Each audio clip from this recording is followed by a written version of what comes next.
ভোর তাড়াতাড়ি করে ওয়াশরুমে ঢুকে পড়ল। 10 মিনিট পর বের হলো একটা টাওয়াল পরে, আর চুল দিয়ে টপ টপ করে পানি পড়ছে। ভোরের সেদিকে কোনো খেয়াল নেই। ভোর এসেই আলোকে কোলে তুলে নিল আর আলো চিৎকার দিয়ে, আপনি এভাবে শুধু টাওয়াল পরে, নিচে সার্ভেন্ট আছে, আর আপনার চুলের পানিতে আমি ভিজেই যাচ্ছি। নামান আমাকে কোল থেকে। তো কি হয়েছে এইভাবে গেলে? আর তোমার ওড়না দিয়ে মুছে দাও আমার মাথা। আমি নামাতে বলেছি কোল থেকে। আলো রাগী মুডের কথা শুনে ভোর আলোকে সোফায় বসিয়ে দিল। নিচে বসুন।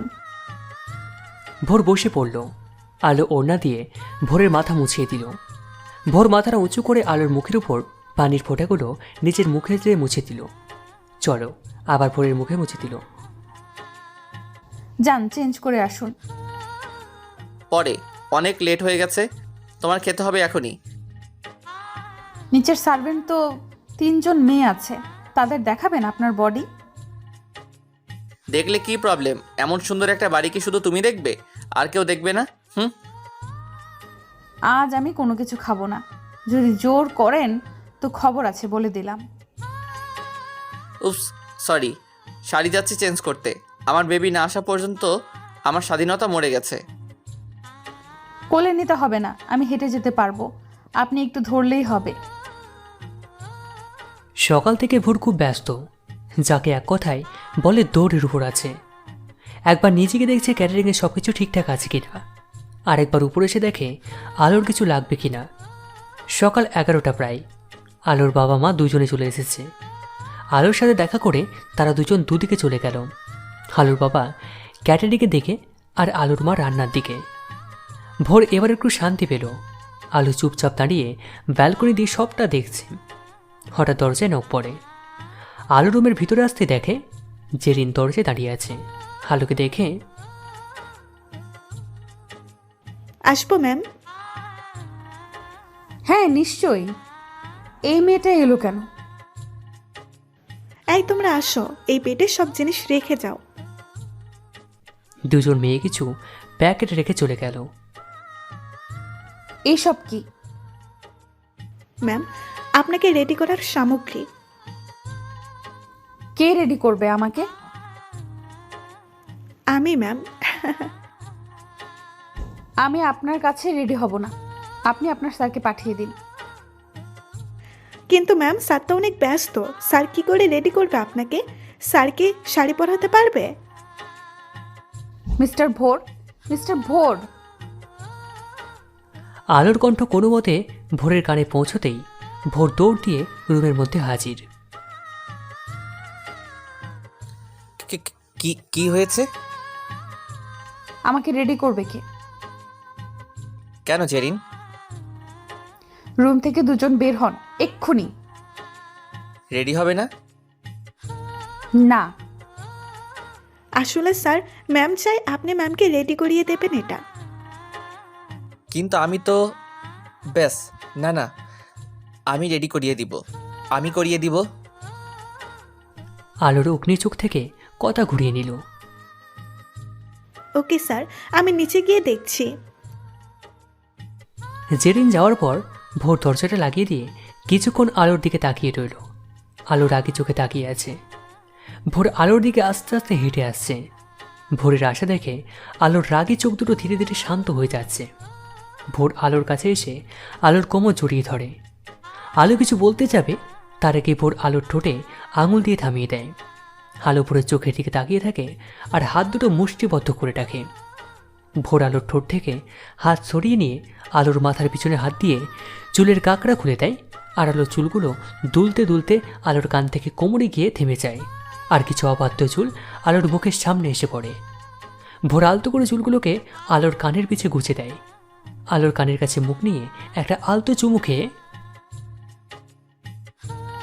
আগে বললেই হতো আমার কাছে রেডি হবে, তাহলে তো কাউকে পাঠাতাম না। আলো চুপ করে চোখ বুজে আছে। কোনো কথা বলার শক্তি পাচ্ছে না। শুধু মুষ্টিবদ্ধ হাত দুটো আরও শক্ত মুষ্টিতে পরিণত হলো। উফ, এত লজ্জা কেন তোমার? চলো, সব লজ্জা ভেঙে দিব। আজ শুরু থেকে শেষ পর্যন্ত আমি সবটা করাবো। তোমার গোসলের, বাধা দিলে কিন্তু শুনবো না। গোসল শেষে রেডিও করিয়ে দিব। বলে আলোকে কোলের মধ্যে তুলে নিল। আলো কিছু বলতে পারল না, শুধু হার্টবিট বেড়ে গেল। আলোকে নিয়ে ওয়াশরুমে শাওয়ারের নিচে দাঁড় করালো, তারপর শাওয়ার ছেড়ে দিল। আলো এখনো মুষ্টিবদ্ধ হাত নিয়ে আছে, চুপচাপ নিচের দিকে তাকিয়ে আছে আর পায়ে বৃদ্ধ আঙুল দিয়ে অন্য পায়ে বৃদ্ধ আঙুলকে খোঁজাচ্ছে। ভোর আলোর ওড়নাটা গলা থেকে সরিয়ে দিয়ে আলোর জামার পেছনে চেনে হাত দেওয়ার সাথে সাথেই আলো শরীরে কারেন্ট খেয়ে গেল। আলো হাত দিয়ে ভোরের টি শার্ট শক্ত করে চেপে ধরল। ভোর ধীরে ধীরে আলোর পিঠে চেনটা খুলে দিল, আলোর কান থেকে জামাটা নামিয়ে দিল। আলো ভোরকে শক্ত করে চাপটে ধরে ভোর বুকের মধ্যে মুখ গুজল। উপর থেকে শাওয়ারের পানি পড়ায় নিঃশ্বাস নিতে এত কষ্ট হয়, তার উপর ভোরের এমন এত কাছে আসা স্পর্শ আলোর একদম সহ্য হচ্ছে না। অনেক কষ্টে ভোরকে বলল, আমি পারবো, আপনি সরুন। ভোর আলোর কথা শুনে আলোকে নিজের সাথে আরও কাছে এনে বলেছিলাম না কোনো বাধা শুনবো না, একদম চুপ। ভোর আলোর শরীর থেকে আলোর জামাটা উন্মুক্ত করে দিল। আলোর বেশ লজ্জা লাগছে, চোখ খুলছে না। ভোর আলোকে গোসল করিয়ে দিল, আলোকে একটা বার টাওয়াল পেঁচিয়ে দিল আর নিজেও চেঞ্জ করে আলোকে নিয়ে ওয়াশরুম থেকে বের হলো। তারপর আলোকে বেডে বসিয়ে দিয়ে আলোর সামনে হাঁটু কেটে বসে আলোর পেটে কান দিয়ে, হেই মাই প্রিন্সেস, আজ পাপা তোমাকে আর তোমার মাম্মাকে গোসল করিয়ে দিয়েছে। তুমি যখন পৃথিবীতে আসবে তখন পাপা তোমাকে প্রতিদিন গোসল করিয়ে দিবে, খাইয়ে দিবে, ঘুম পাড়িয়ে দিবে। ডান মাই প্রিন্সেস? অমনির সাথে সাথেই বেবি কিক দেয়। দেখো আলো মাই প্রিন্সেস ডান বলেছে। 12টার বেশি বেজে গিয়েছে, রেডি হব না? ও হ্যাঁ তাই তো, তবে একটা কথা দিতে হবে আমাকে, তারপর রেডি। কি কথা আবার? আজ যেভাবে আমি গোসল করিয়ে দিয়েছি, বেবি আসার পর আমি ওভাবে কিন্তু মাঝে মাঝে গোসল করিয়ে দিব। তুমি আজকের মতো বাধা দিতে পারবে না, বলো প্রমিস? বেবি আসার পর কেন? তখন তো আমি সুস্থ হয়ে যাব। না, আমি করাবো তোমাকে গোসল, এটাই শেষ। কিন্তু কেন? আজ তোমাকে প্রচণ্ড আদর করতে মন চাচ্ছিল, কিন্তু পারিনি, কারণ বেবি আছে। তখন তো বেবি বেডে ঘুম থাকবে, তাই তখন তোমাকে আদরটা ওয়াশরুমেই বসে করতে পারবো, বলো প্রমিস? সব বুঝলাম, কিন্তু বেবি আসার পর তো আপনার দুনিয়া আর আমার দুনিয়া দুটোই ভিন্ন হয়ে যাবে, আমাদের ডিভোর্স হয়ে যাবে। তাহলে কিভাবে প্রমিস দেই? আপনি তখন পরপুরুষ থাকবেন, পরপুরুষের স্পর্শ যে হারাম। রেডি হবেন, উঠে দাঁড়ান। ভোর এইটুকু বলে আর কোনো কথা বলল না, আলোকে রেডি করাতে ব্যস্ত হয়ে পড়ল। আলো ভোরের এমন ব্যবহারে প্রচণ্ড কষ্ট পেল। আলোর ফুপিয়ে কেঁদে উঠল। ভোর আলোর দিকে তাকিয়ে চেহারাতে শক্ত একটা ভাব এনে বলল, কান্না অফ করুন, আমার সমস্যা হচ্ছে। আলো ভোরের কথায় আরও কেঁদে উঠল। ভোর সহ্য করতে না পেরে উঠে আলোর ঠোঁটে ঠোঁট ডুবি দিয়ে রাগি মুডে আলো যতক্ষণ না কান্না অফ করছে একেবারে ততক্ষণ পর্যন্ত ঠোঁট ছাড়েনি, কিস করেই গিয়েছে। আলোর কান্না একদম অফ হয়ে গেছে, তখন ঠোঁট ছেড়ে দিয়ে আলোর শাড়ির কুচি ঠিক করতে লাগলো। আলোকে পুরোপুরিভাবে রেডি করে ভোর বের হলো। তখন দুপুর 1টা ছুঁই ছুঁই। ভোর নামাজে চলে গেল। নামাজ শেষ করে এসে আলোকে ধরে নিচে নিয়ে গেল ক্যাটারিংয়ের জায়গায়। অলরেডি খাবার পরিবেশন করা হয়ে গেছে। আলোর নিচে তো অনেক অবাক, খুশিতে আলোর চোখে পানি টলমল করছে। আলো ভোরের দিকে তাকিয়ে, আপনি ওদের? ভোর চোখ দিয়ে ইশারা করলো আলো সবার সামনেই ভোরকে জড়িয়ে ধরলো আর অনেকগুলো ধন্যবাদ দিল। সবাই তাকিয়ে আছে। আলো তাড়াতাড়ি ভোরকে ছেড়ে দিল। তারপর সামনে প্রত্যেকটা টেবিলে গেল আর সব বাচ্চাগুলো পায়েস ছিল। আলোর বাবা মাও খুব খুশি। ভোর আলোর পাশাপাশি আছে। জানেন এই বুদ্ধি আমাকে কে দিয়েছে? মানে এই পথ শিশুদের ইনভাইট করার? কে? জেরিন। সেদিন যখন বাইরে ওকে এগিয়ে দিয়েছিলাম তখনই ও এটা বলেছিল। কি সত্যি? সত্যি। আলো এদিক ওদিক তাকিয়ে জেরিন কোথায় দেখছে। জেরিনকে চোখে পড়তেই ডাক দিল আলো। জেরিন আলোর কাছে এসে জি ম্যাম, বলুন। আলো জেরিনকে জড়িয়ে ধরে, আমি বাবা মায়ের একমাত্র মেয়ে, আমার বোন নেই, আমার বোন হবে। জেরিন কিছু বলতে পারল না খুশিতে। জেরিনের উত্তর না পেয়ে আলো জেরিনকে সামনে এনে কি হবে না?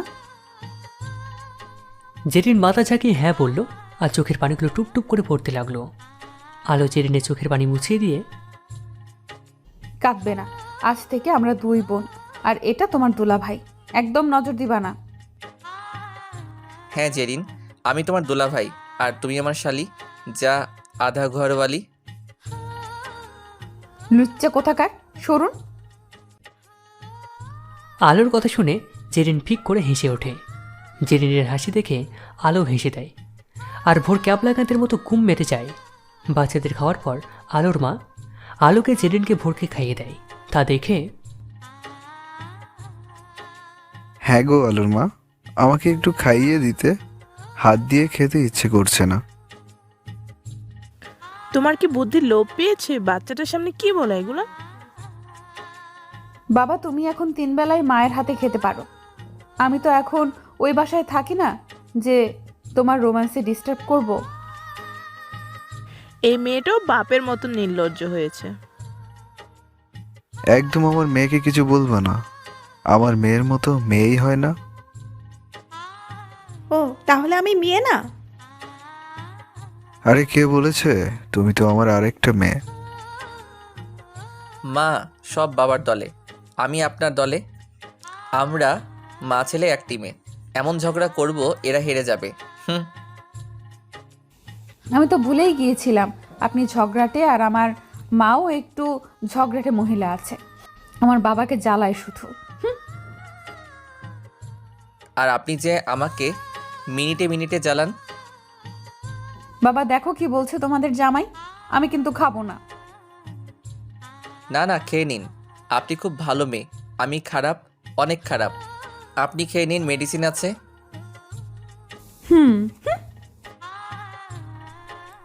তারপর সবাই খাওয়া শেষ করলো। আলো বাচ্চাদের সাথে গল্প করলো কিছুক্ষণ। তারপর বাচ্চাদের নিয়ে গেল গাড়ি এসে। আলোর বাবা মা গেস্ট রুমে চলে গেল রেস্ট নিতে। জেরি নিজের একটা রুমে রেস্ট নিচ্ছে। ভোর আলোকে উপরে এনে প্রথমে মেডিসিন খাওয়ালো, তারপর আলোর ড্রেস দিল চেঞ্জ হবার জন্য। ভোরও ওয়াশরুমে চলে গেল চেঞ্জ করার জন্য। আলো চেঞ্জ হয়ে এসে শুয়ে পড়ল। ভোরও পাশে এসে শুয়ে পড়ল। দুজনেই ঘুমিয়ে পড়ল।